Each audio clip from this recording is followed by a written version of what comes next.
पाव लड्डू, तो ये क्या है, ये अनिश्चित है। क्यों? क्योंकि कुछ किलो का मतलब 2 किलो, 4 किलो, एक जो है 5 किलो भी हो सकता है, कुछ पाव माने 2 पाव, 1 पाव, 3 पाव, कुछ भी हो सकता है। तो कहने का मतलब है कि ये क्या हो जाएगा, परिमाणवाचक। क्लियर? और निश्चित और अनिश्चित दोनों। चलो स्क्रीनशॉट।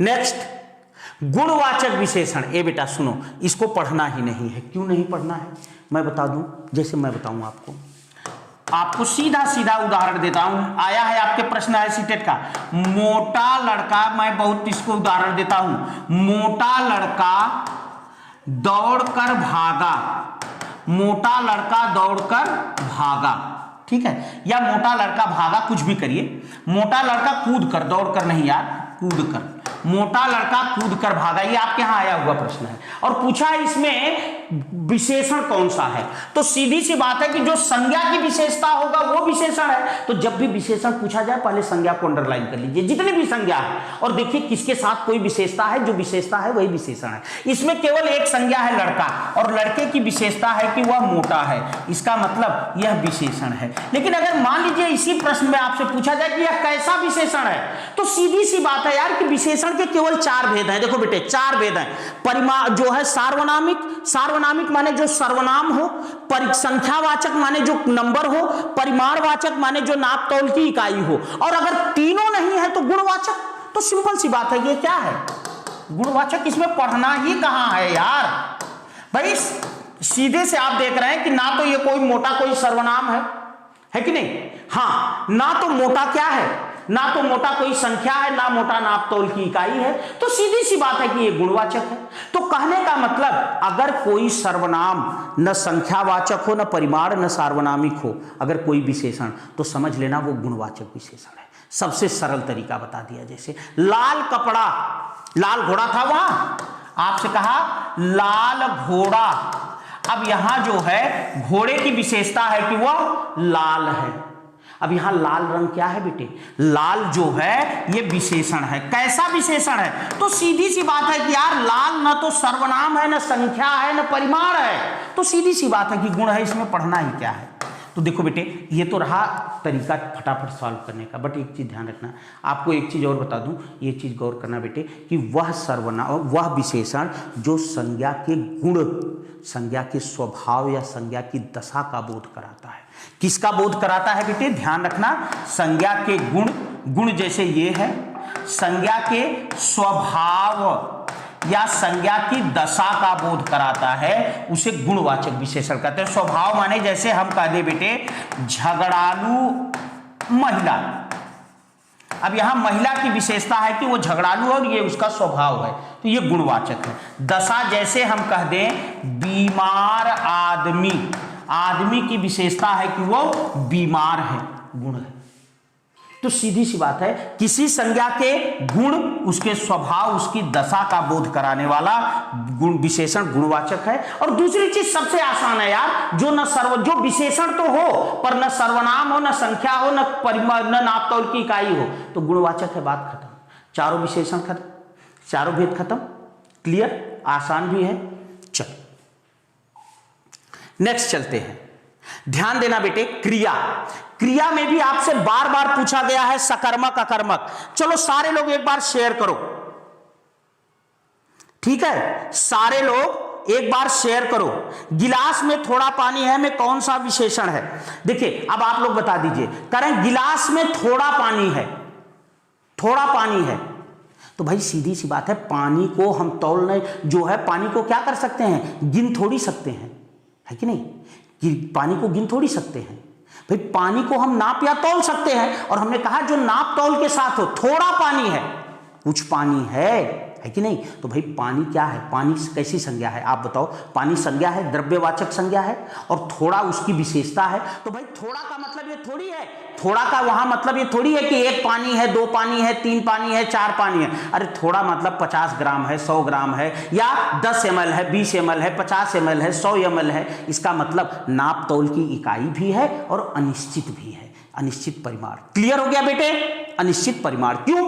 पानी संज्ञा है, पानी की विशेषता है कि थोड़ा। अब थोड़ा का मतलब ये नहीं है कि 1 पानी 2 पानी 3 पानी 4 पानी, भाई थोड़ा माने 100 ग्राम 50 ग्राम 10 ml 20 ml 50 ml। तो परिमाण तो है पर अनिश्चित है। बस आपने यहां एक काम अच्छा किया, आपने नापतोल की इकाई नहीं लगाई थी तो थोड़ा सा कंफ्यूजन बना, ठीक है। बट बेटा एक बात याद रखना, अब अगर आप यहां तक जानना चाहते हो तो मैं बता दूं, जो द्रव्यवाचक संज्ञा होती हैं, जो द्रव लिक्विड, वो हमेशा परिमाणवाचक होती हैं, क्योंकि हम उनको गिन नहीं सकते। 1 पानी 2 पानी 1 दूध 2 दूध नहीं कर सकते, ठीक है। इसलिए जो लिक्विड है वो हमेशा परिमाणवाचक होंगी। अगर परिमाण निश्चित है तो निश्चित परिमाण, अनिश्चित है तो अनिश्चित परिमाण, चाहे नापतोल की इकाई लगाएं चाहे ना लगाएं। स्पष्ट हो गया बेटे? सबको क्लियर हो गया? चलो बेटे अच्छे प्रश्न है, पढ़ जो है करते रहो, ठीक है। चलो जरा एक बार शेयर करो सब लोग यार, एक बार शेयर करो। 35 पे कम नहीं हो रहे हैं आप, ये बहुत खुशी की बात है मेरे लिए। एक अध्यापक के लिए सबसे बड़ी प्रसन्नता कब होती है? जब उसके साथ लाइव हुए बच्चे भागते नहीं हैं। इसका मतलब आपको हमें कुछ न कुछ तो आनंद आ ही रहा है, हमें माने हमारे पढ़ाने में, ठीक है। तो कहने का मतलब ये है, हाँ मुस्कुरा लीजिए एक बार थोड़ा सा, क्योंकि हम भी थोड़ी थकान सी महसूस कर रहे हैं अब जो है, बोलते बोलते चिल्लाते चिल्लाते। तो मेरे कहने का मतलब बस इतना है बेटे कि एक चीज याद रखना बेटे, एक चीज याद रखना, क्या कि अगर एक दुकानदार की दुकान में 100 कपड़े हैं और वो 99 को बेचता है, एक बचा रहता है और उसके पास सुरक्षित रहता है, इसका मतलब उसका हिसाब किताब सही है। और अगर वो 95 बेचे और 4 गायब हो, 1 बचा हो, तो समझ लेना मामला गड़बड़ है। तो अगर आप 35 आए और 35 खड़े हैं बिल्कुल दमदारी से, तो ये समझना कि मामला सही, आपको मजा आ रहा है। पर एक बार अगर प्रयास कर देंगे, एक बार जरा झूम के शेयर करेंगे, एक बार झूम के शेयर करेंगे, जरा सा जो है इस ठंड के नाम, जरा एक बार झूम के शेयर करेंगे, ठीक है। तो एक बार जरा शेयर करेंगे तो मजा आएगा। आप देखिए 40 हो जाएंगे, बस थोड़ा सा और बचा है, थोड़ा सा और बचा है, धड़ाधड़। और यही नहीं, बस क्रिया में सकर्मक अकर्मक की ट्रिक बताऊंगा, केवल ट्रिक बताऊंगा। सकर्मक अकर्मक, कई बार आपके यहां प्रश्न आता है कि कौन सी क्रिया, जो है एक क्रिया उठा लिया वाक्य से, किसी गद्यांश पद्यांश से, और पूछा कि वो सकर्मक है कि अकर्मक है ना। तो बस केवल ट्रिक से फटाफट बता दूंगा।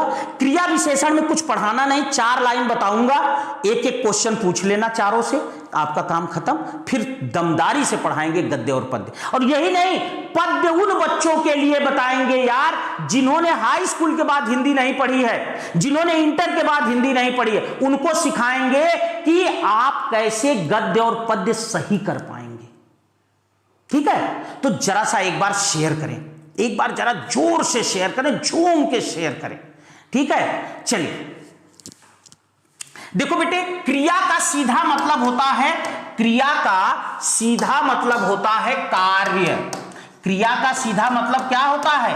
कार्य। जैसे यहां देखिए, ये आदमी खोदने का काम कर रहा है, इसका मतलब ये क्रिया कर रहा है। तो सीधी सी बात है, किसी भी वाक्य में जो कार्य हो रहा है वही क्रिया कहलाती है। बात समझ में आया? तो क्रिया का सीधा सा अर्थ है कार्य। तो हम कह सकते हैं किसी भी वाक्य में, किसी भी वाक्य में जो कार्य हो रहा है, जो कार्य हो रहा है या जो कार्य का बोध कराती है, ऐसे लिख दीजिए यार, किसी भी वाक्य में जो कार्य का बोध कराती है, किसी भी वाक्य में जो कार्य का बोध कराती है उसे क्रिया कहते हैं। किसी भी वाक्य में जो कार्य का बोध कराती है उसे क्या कहते हैं? क्रिया कहते हैं। जैसे मान लीजिए यही हम कर दें, मजदूर मिट्टी खोदता है, मजदूर मिट्टी खोदता है। अब यहां देखिए खोदना क्या है? खोदता है से पता चला कि खोदने का काम हो रहा है, तो जो काम हो रहा है वही क्रिया है। इसका मतलब खोदता है क्या है? क्रिया है, ठीक है। चलो स्क्रीनशॉट लो।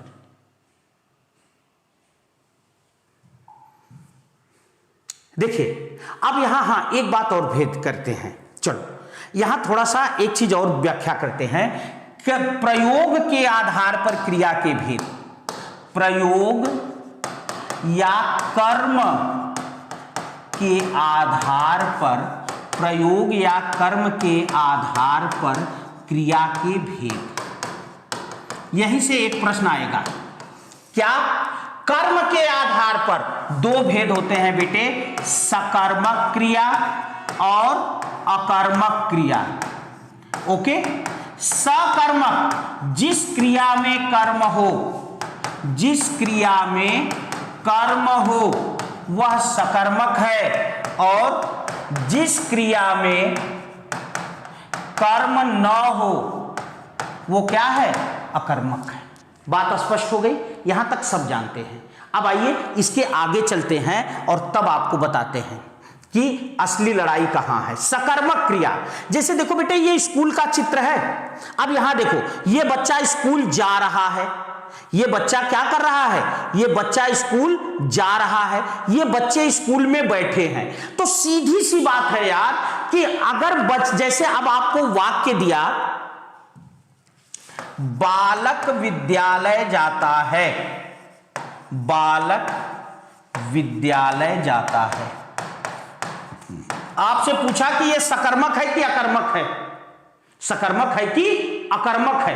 तो सीधे सीधे पहले आप ये जानो कर्म किसे कहते हैं, तब तो आप जान पाओगे। भाई किसी ने आपसे कहा कि जाओ मार्केट से जो है कद्दू खरीद लाओ, अब आपको यही नहीं पता कद्दू होता कैसा है, कहते किसको है, तो कैसे खरीदेंगे ना। कद्दू की जगह कोई लौकी दे देगा तो लौकी लेके चले आएंगे, घिया।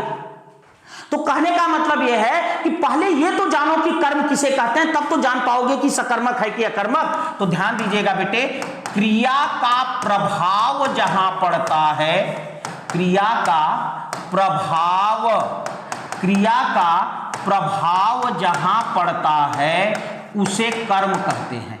क्रिया का प्रभाव जहां पड़ता है उसे क्या कहते हैं, उसे कर्म कहते हैं। अब देखो जैसे बालक विद्यालय जाता है तो जाने का प्रभाव कहां है, विद्यालय पर। क्यों, अब देखिए जैसे ये बच्चे विद्यालय आ गए हैं, अभी भैया मैडम पढ़ा रही हैं तो ये बैठ के पढ़ रहे हैं। अब इन्होंने यहां पैर रखा, हो सकता है पैर रखने में ये टूट भी जाए, यहां सारी इनके पैर की मिट्टी लगेगी। कहने का मतलब विद्यालय में क्या है ये सब देख रहे हैं। कहने का मतलब ये कहीं ना कहीं, देखो आपके लिए मैंने चित्र इसीलिए रखा कि ये स्कूल को प्रभावित कर रहे हैं, कर रहे हैं कि नहीं। तो सीधी सी बात है कि इनका प्रभाव विद्यालय पर है, इसका मतलब विद्यालय कर्म है, और जब कर्म है तो क्रिया कैसी है, सकर्मक क्रिया। बच्चा स्कूल जा रहा है, ये जाएगा, जो काम ये कर रहे हैं वो ये भी करेगा, तो सीधी सी बात है कि सकर्मक है। लेकिन यार इतना आसान नहीं है, सुनो फटाफट ट्रिक लो, काम खत्म करो। चल ये तो रहा कॉन्सेप्ट। अब सुनो बेटे, ट्रिक नंबर 1, क्रिया से क्या और किसको, दो प्रश्न करना बेटे। क्या किसको प्रश्न करना, क्या किसको प्रश्न करने पर प्राप्त उत्तर कर्म होगा। क्रिया से क्या किसको प्रश्न करने पर प्राप्त उत्तर क्या होगा, कर्म होगा। जैसे लड़की पढ़ती है, लड़की पुस्तक पढ़ती है, लड़की पुस्तक पढ़ती है। अब सीधे सीधे पूछो बेटा, देखो पढ़ती है ना, पढ़ती है क्या है, क्रिया है। क्रिया से पूछो क्या पढ़ती है, तो उत्तर मिला पुस्तक पढ़ती है, इसका मतलब पुस्तक कर्म है, और जब कर्म है तो एक ऐसी क्रिया है, सकर्मक क्रिया। आसान हो गया। लड़की सहेली को पुस्तक देती है, लड़की सहेली को पुस्तक देती है, लड़की सहेली को पुस्तक देती है। अब देखो बेटे इस वाक्य में देती है क्रिया है, देने का काम कौन कर रही है, लड़की कर रही है, इसका मतलब लड़की इस वाक्य का कर्ता है। कर्ता छांट के पहले अलग कर लेना, और कर्ता का ट्रिक बता दूं, क्रिया से पूछना कौन, कौन का जो उत्तर मिले वो कर्ता होगा, उसे छांट कर पहले अलग कर लेना। कौन देती है, लड़की देती है, कर्ता, आप छांट लिया। अब इससे पूछिए क्या और किसको, दोनों प्रश्न करिए, क्या और किसको, दोनों प्रश्न करिए। क्या देती है, पुस्तक देती है, कर्म है। किसको देती है, सहेली को देती है, इसका मतलब ये क्रिया कैसी है, सकर्मक। आसान है। क्रिया से क्या किसको प्रश्न करने पर पहले क्या, पहले कौन प्रश्न करना और कर्ता छांट के अलग कर लेना, फिर पूछना क्या और किसको, दो प्रश्न करना। जो उत्तर मिल जाए वही कर्म होगा, और अगर उत्तर मिल रहा है तो ठीक है, नहीं मिल रहा है तो कोई बात चलो स्क्रीनशॉट लो जल्दी से।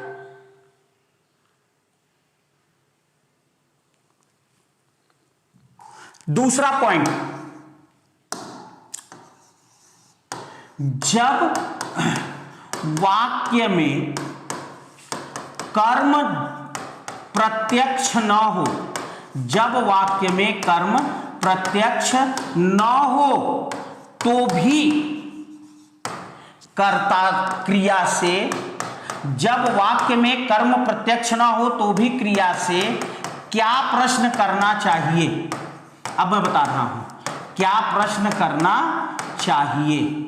यदि क्रिया क्या का कोई संभावित उत्तर दे रही है तो समझना वो संभावित उत्तर कर्म होगा और सकर्मक क्रिया होगी। जैसे मैं बताऊं, लड़का पढ़ता है।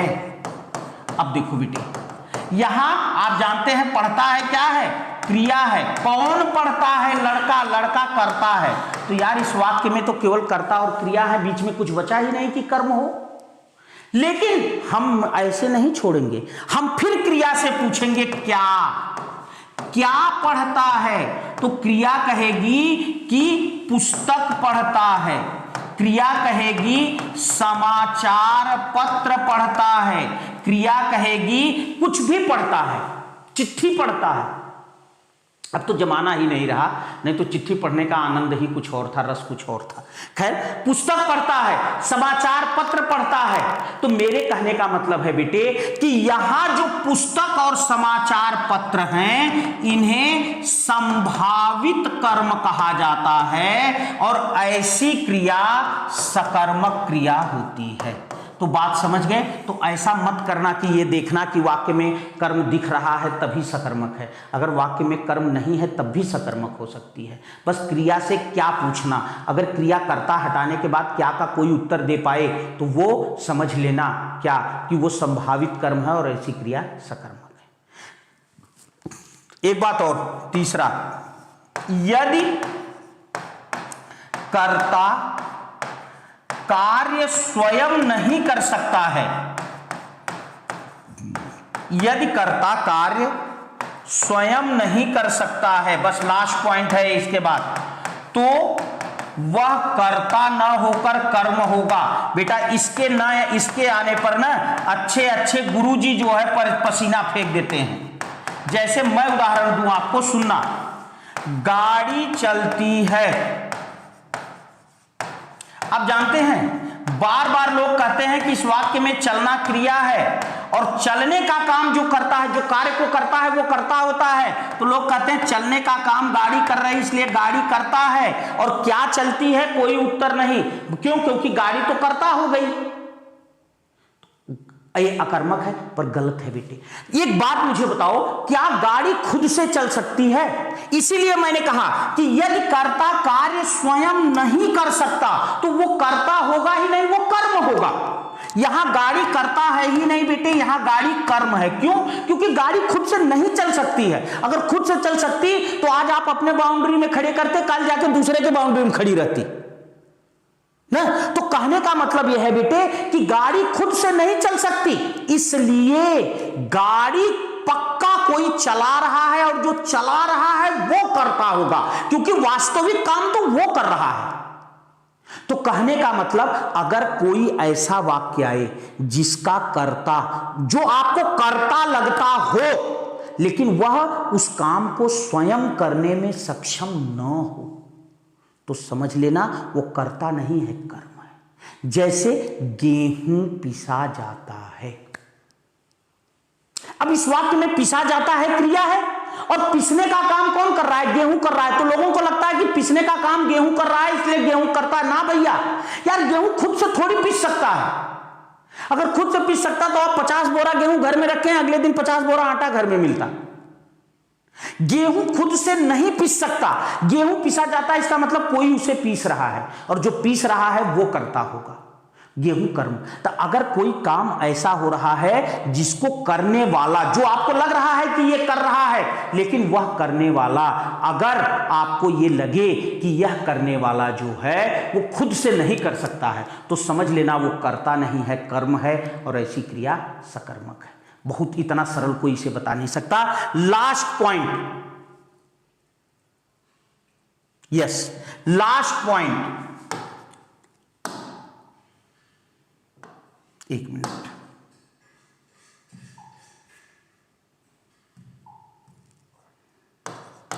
यदि वाक्य में 4 क्रिया ही दी हूं, यदि केवल 4 क्रिया देकर सकर्मक अकर्मक पूछे, यदि केवल 4 क्रिया देकर सकर्मक व अकर्मक पूछे,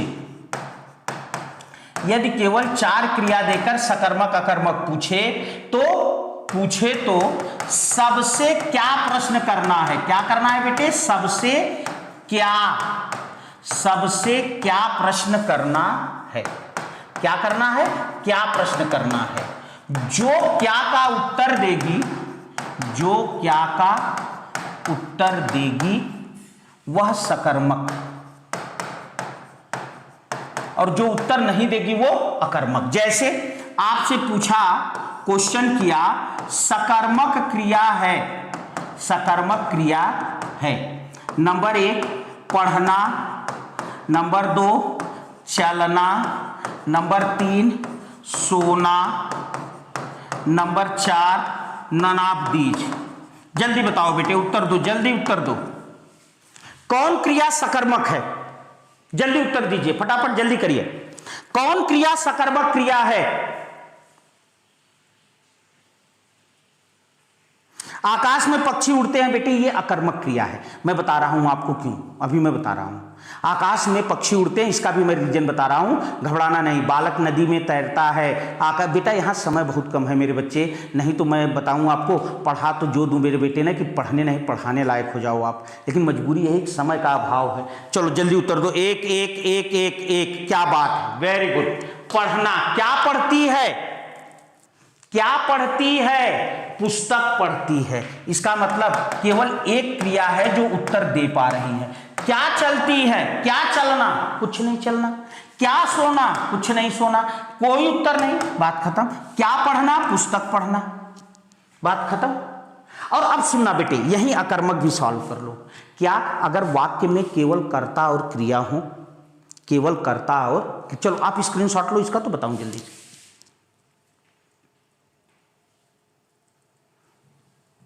चलो,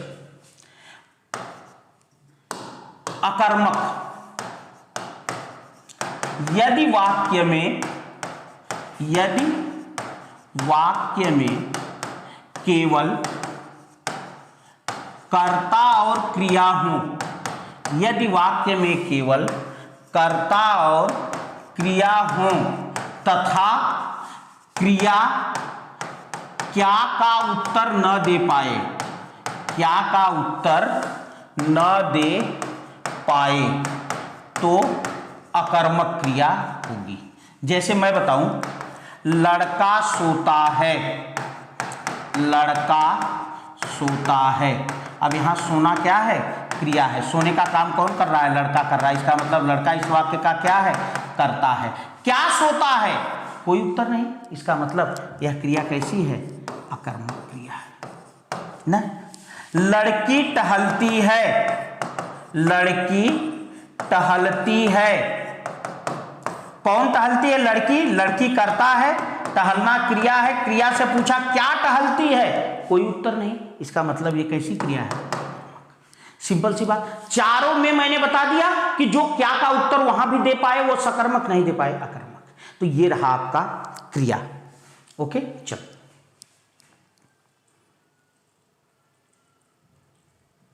अब सुनो बेटे, अकर्मक सकर्मक कर दिया। क्रिया विशेषण देखिए, यहां एक चित्र है, हवा बहुत तेज चल रही है, आप देख रहे होंगे पेड़ चल रही है। यहां चित्र है हवा, आप देख रहे हैं यहां क्या हो रहा है? हवा तेज चल रही है, हवा तेज चल रही है। कहने का मतलब बेटे, यहां चलना क्रिया है और चलने की विशेषता है कि तेज चल रही है, तो ये क्या है? क्रिया विशेषण है। अब सुनना बेटे, कहने का मतलब जो क्रिया की विशेषता बताए, क्या बताए बेटे? जो क्रिया की विशेषता जो क्रिया की विशेषता बताए वो क्या होता है? क्रिया विशेषण होता है। क्लियर? जो क्रिया की विशेषता बताए वो क्या होता है बेटे? क्रिया विशेषण। ठीक है, अब सुनो, कई बार दिक्कत हमारे सामने क्या आती है, बहुत क्वेश्चन आता है सीटेट में। जैसे दिया, आपसे कहा कि यही वाक्य दे दिया, हवा तेज चल रही है। अब बच्चे यही नहीं जान पाते कि यार इसमें दिक्कत का क्रिया है या क्रिया विशेषण है या नहीं है। तो सुनना बेटे, देखो चल रही है क्रिया है, देखो ट्रिक एक बार में सीख लो, जिंदगी में कभी गलत नहीं होगा। चलने का काम हवा कर रही है, हवा करता है। अब सुनो बेटे, कर्ता और क्रिया के बीच में फंसा है तेज। अब आपको देखना है कि क्या तेज क्रिया विशेषण है या नहीं। तो बस एक काम करना, एक बार ऐसे पढ़ना और एक बार ऐसे पढ़ना। अगर ये इसके साथ शुद्ध लगे तो समझना क्रिया विशेषण है, और इसके साथ शुद्ध लगे तो समझना क्रिया विशेषण नहीं है। जैसे हवा तेज या तेज चल रही है, तो आप कहेंगे सर तेज चल रही है ज्यादा सही लग रहा है, तो कहने का मतलब तेज विशेषण है, क्रिया विशेषण है। बात समझ में आई? अगर अच्छा लगा हो तो एक बार शेयर करना बेटे। समझ में आई बात? चलो आगे मैं और थोड़ा सा लेता हूं। अच्छा एक मिनट रुको, चलो यही समझाता हूं, दूसरा पॉइंट लेकर आपको। ये जगह तो है मेरे पास, बहुत जगह है। चलो, जैसे मैंने कहा मां जल्दी जल्दी सब्जी काटती हैं। मां जल्दी जल्दी सब्जी काटती हैं। अब आपसे पूछा इस वाक्य में क्रिया विशेषण कौन सा है। अब आपने देखा इतना तो आपको पता है कि काटना क्रिया है, काटने का काम कौन कर रही है? मां कर रही है, मां इस वाक्य का करता है। अब जल्दी जल्दी, सब्जी हटा देना बेटे, मां जल्दी जल्दी काटती है, बस केवल ये रखना। अब आप देखो यहां जल्दी जल्दी फंसा है। अब आपको पूछ रहा है कि क्रिया विशेषण, तो आपको यह देखना है कि यह क्रिया विशेषण है या नहीं है। तो बस एक काम करना, मां जल्दी जल्दी काटती हैं, जल्दी जल्दी काटती हैं, ये ज्यादा सही लग रहा है। अगर जल्दी जल्दी काटती हैं ज्यादा सही लग रहा है, इसका मतलब कंफर्म है कि जल्दी जल्दी क्रिया विशेषण है, कोई गलत नहीं कर सकता। ट्रिक याद हो गई? एक बार यहां एक बार यहां। अगर अच्छी लगी हो तो शेयर करना। दूसरी चीज, एक लास्ट पॉइंट समझ लेना बस, इसके बाद व्याकरण का मैटर यहीं क्लोज हो जाएगा, फिर हम गद्यांश पद्यांश शुरू कर देंगे, जिसका आप बहुत देर से इंतजार कर रहे हैं, मुझे भी पता है। सांप और न्योले की असली लड़ाई वाला काम, जैसे मदारी है ना, वो सांप और न्योले की लड़ाई कह के पूरा खेला दिखा ले जाता है अपना, लेकिन उसके यहाँ लास्ट में होती नहीं, हमारे यहाँ होगी, बस ये ध्यान रखना ना। व्याकरण यार मेरे दोस्त, इतने कम समय में इतना बड़ा व्याकरण समेट लेना, यही इतना अगर आप मुझसे ऑफलाइन में ऑनलाइन में पढ़ते हैं ऐप पर, तो यही इतना मैं पढ़ाता हूँ कम से कम 1 महीना 1.5 महीना में। और यार उसको 2 घंटे में समेटना बहुत बड़ा रिस्क लेना है और बड़ी दिमाग लगाना है। लेकिन मेरे बच्चे, मैंने प्रयास किया, अब मेरी प्रयास की सफलता और असफलता दोनों आप हो। यदि आप कर ले आए तो समझो हम पास, बस आगे आप जानो। सुन ले बेटा, बस एक बात ध्यान रखना, क्रिया से पहले सुनो, चलो इसको ले लो स्क्रीनशॉट जल्दी, तो मार बेटा लास्ट। चल मेरे बच्चे, लास्ट काम, यदि चारों नहीं पढ़ाऊंगा, एक 4 लाइन में बता दूंगा, खत्म।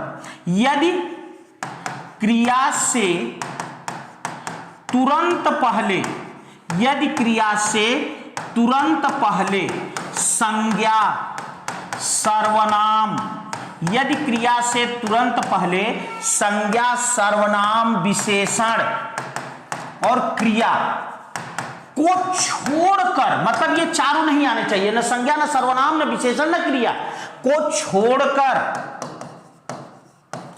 कोई अन्य शब्द आया हो, कोई अन्य शब्द आया हो और वह क्रिया से जुड़ता हो, वह क्रिया से जुड़ता हो, तो क्रिया विशेषण है, तो क्रिया विशेषण है। जैसे मैं उदाहरण दूं, गाड़ी दाहिने मुड़ी। अब देखो बेटे, इस वाक्य में मुड़ना क्रिया है, मुड़ने का काम गाड़ी कर रही है, गाड़ी करता है, कर्ता और क्रिया के बीच में आया दाहिने, तुरंत आपने देखा दाहिने दाहिने मुड़ी, इसका मतलब दाहिने मुड़ी ज्यादा सही लग रहा है, इसका मतलब दाहिने मुड़ी दाहिने क्रिया विशेषण है। लेकिन आप ये देख लेना कि ये कहीं कोई संज्ञा तो नहीं, कोई सर्वनाम तो नहीं, कोई विशेषण तो नहीं, कोई क्रिया तो नहीं। अगर संज्ञा सर्वनाम विशेषण और क्रिया नहीं है तो समझ लेना 100% क्रिया विशेषण, इससे सरल कुछ हो ही नहीं सकता। खट खट, ठीक है। चलो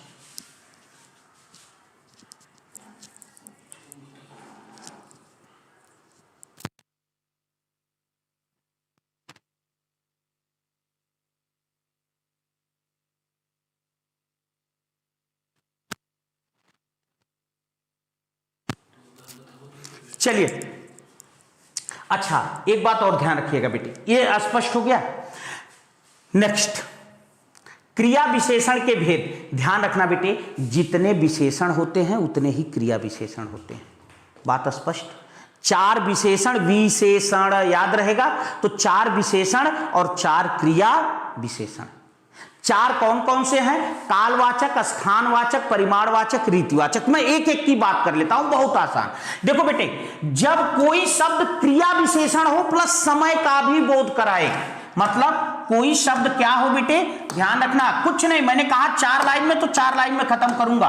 कोई शब्द क्रिया विशेषण हो और प्लस वह समय का भी बोध कराए तो कालवाचक। जैसे लड़का तुरंत चला गया, लड़का तुरंत चला गया।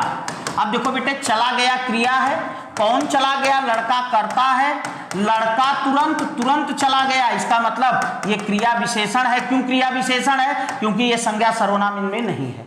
लेकिन कैसा है? तो तुरंत माने समय का बोध। बात स्पष्ट। अब सुनो बेटे, मैंने कहा 4 लाइन कहा था ना, तो केवल 4 लाइन, 4 लाइन। भाई देखिए, संख्या बढ़ाइएगा, मैं पहले बता दे रहा हूं, सरकार कहती है संख्या घटाइए, गुरुजी कहते हैं संख्या बढ़ाइए, लेकिन हमारे और उनकी संख्या में अंतर है, आप अच्छी तरह से जान रहे हैं। तो हमारी वाली बढ़ाइए, उनकी वाली आपकी मर्जी, ठीक है। चलो बेटे, ध्यान रखना, ध्यान रखना, तुरंत चला गया, समझ गए। अब एक ट्रिक ले लो, क्या? क्रिया से, बस लास्ट एक लाइन में, क्रिया से कब, कब, क्रिया से कब प्रश्न करने पर प्राप्त उत्तर, क्रिया से कब प्रश्न करने पर प्राप्त उत्तर कालवाचक क्रिया विशेषण होगा। बात खत्म यार, एक लाइन में खत्म, बस जाओ। क्या कहा? कहा क्रिया से पूछिएगा कब। अगर कब का क्रिया जो उत्तर देगी वो कालवाचक। कब चला गया? तुरंत चला गया। गाड़ी परसों जाएगी, कब जाएगी? परसों जाएगी। लड़के अभी अभी आए हैं, कब आए हैं? अभी अभी आए हैं। तो कहने का मतलब एक लाइन में खत्म। कुछ जान, ये तो मैंने 2 बातें इसलिए बता दी कि ये भी तो जानो कालवाचक कहते किसको हैं। बस एक लाइन में खत्म कि क्रिया से पूछना कब। अगर क्रिया कब का उत्तर देती है तो कालवाचक क्रिया विशेषण है। अगर अच्छा लगा हो तो एक बार जरूर शेयर करिएगा। एक बार फिर से उत्साह लाइए, जरा सा एक बार फिर से उत्साह लाइए। जो है समझिए कि आग बुझने वाली थी तो नई लकड़ी रख दी, एक बार जलाइए फिर से, एक बार फिर से उत्साह लाइए। चलिए, कालवाचक हो गया, स्क्रीनशॉट लीजिए। ये बेटा मैं आपको विश्वास से कहता हूं, इतना सरल ट्रिक दुनिया में कोई दे नहीं सकता, कोई नहीं दे सकता। कहीं देख लेना किसी को, अगर एक लाइन में क्रिया विशेषण का एक भेद खत्म कर दे तो बताना। मैंने कहा कुछ नहीं करना, क्रिया से पूछो कब। अगर कब का क्रिया कोई उत्तर दी तो कालवाचक, खत्म। नंबर 2, स्थानवाचक। स्थानवाचक का मतलब है बेटे कि कोई शब्द जो क्रिया विशेषण हो प्लस किसी स्थान का बोध कराए, तो समझ लेना वो स्थानवाचक क्रिया विशेषण है। जैसे मोहन दाहिने मुड़ा, मोहन दाहिने मुड़ा। अब यहां मुड़ना क्रिया है, कौन मुड़ा? मोहन, मोहन करता है, मोहन दाहिने, दाहिने मुड़ा। इसका मतलब कंफर्म है कि यह क्रिया विशेषण है, क्योंकि एक संज्ञा सर्वनाम में भी नहीं है। अब देखिए, सीधी सी बात है, सीधे सीधे पूछिए, कहां, क्रिया से कहां या किधर, दोनों पूछ सकते हैं। वैसे कहां ज्यादा सही है?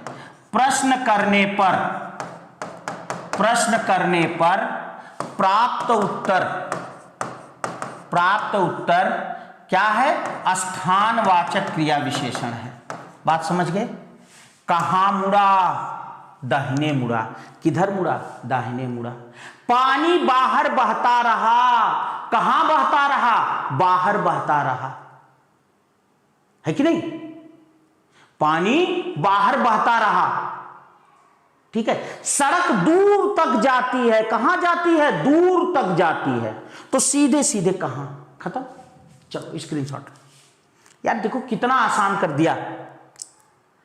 इतना आसान तो कहीं नहीं हो सकता भैया। परिमाण, परिमाण का मतलब होता है बेटे मात्रा। मतलब जो शब्द क्रिया विशेषण हो और प्लस क्रिया की मात्रा का भी बोध कराए, वो परिमाणवाचक क्रिया विशेषण कहलाता है। जैसे मैं बताऊं आपको, लड़का बहुत खाता है। लड़का बहुत खाता है। अब आप देखिए इस वाक्य में खाना क्या है? क्रिया है। खाने का काम कौन कर रहा है? लड़का। लड़का करता है। लड़का बहुत बहुत खाता है। बहुत क्या हो गया? बहुत हो गया क्रिया विशेषण। अब सीधी सीधे एक बात ध्यान रखना बेटे, क्रिया से कितना, कितना या कितनी, लिंग के अनुसार कितना या कितनी, प्रश्न करने पर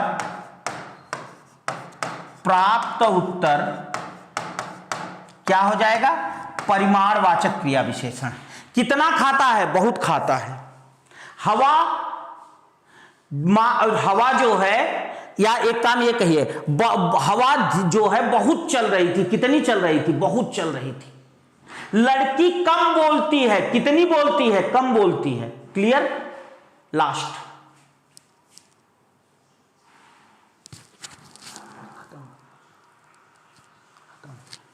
लास्ट, रीतिवाचक क्रिया विशेषण।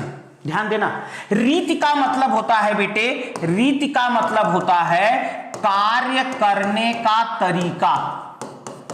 कार्य करने का तरीका, ठीक है। तो कहने का मतलब यह है कि जब कोई शब्द क्रिया की विशेषता बताए प्लस कार्य करने का तरीका बताए, तो समझ लेना वो क्या है?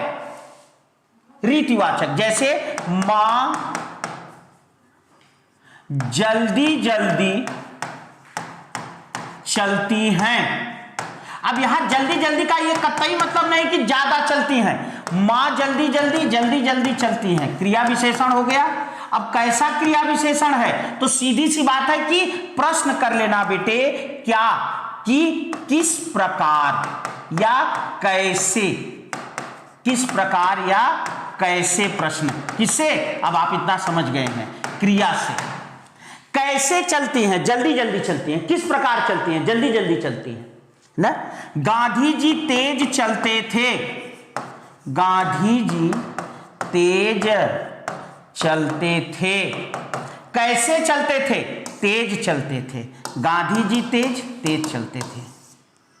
ठीक है, चारों खत्म। चारों खत्म बेटे।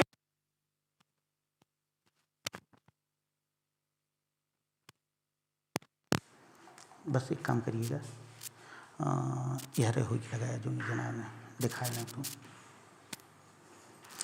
तो दोस्त मेरे भाई